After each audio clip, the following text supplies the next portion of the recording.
ang sinasabi ko, papunta na tayo dyan sa ginanap na fan meet at official poster launch ng pelikula ng Kim Pao. Tinanong ang dalawa kung may trait ba raw ang isa't isa na ayaw nilang mag-disappear. Siyempre, i-connect natin sa title, di ba? Ano Correct. kaya ang say nila? Roll VTR.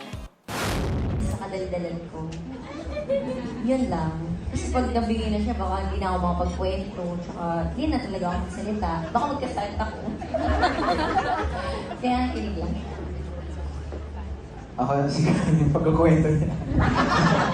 Hindi siya nauubusan ng kwento, pero magte-take na kami, hindi pa rin tapos yung kwento. In a good way. Yeah, pero joke lang.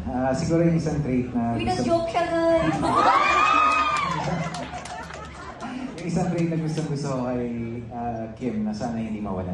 Yung pagka maalaga niya. Paano kayo nalagaan? Now we have one more question. Hello, Kim.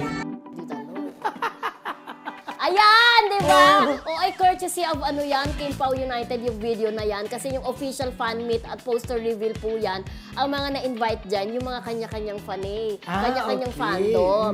So talaga naman pinapahalagan sila ng Star Cinema, kaya pinatawag sila. Sa Kim Pao United, of course, alam niyo naman dyan si Carmen Dolalas at saka si Janet Damaso. Ang nagpunta dyan ay ang ating kaibigan na si Tita Long. At syempre, si Chantal, di ba? Thank you, Tita Long. Thank you, Chantal, ng Kim Pao United. Gusto ko yung sinabi ni Paolo na maalaga daw si Kim. Oo, pero batiin muna natin sige, yung go.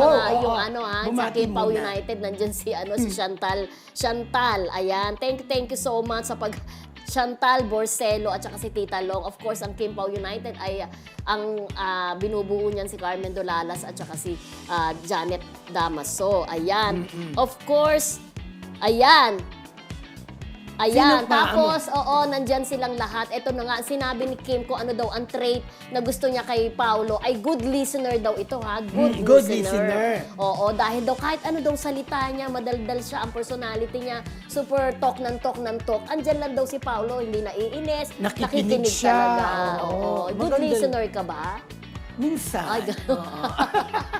Pero pagka ang nagtotalk si Kuya Romel, you listen?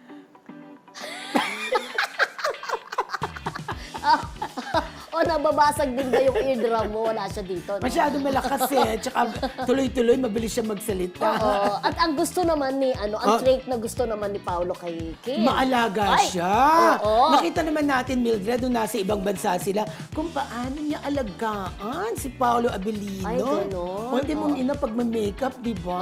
Oo, bongga, di ba? Siyempre, meron pa tayong hindi nakikita, di ba? Oo, May iba pa yun. Alam mo, ang saya-saya ng mga fanay na nandoon. Na talaga namang yung atensyon na ibinigay sa kanila ng dalawa.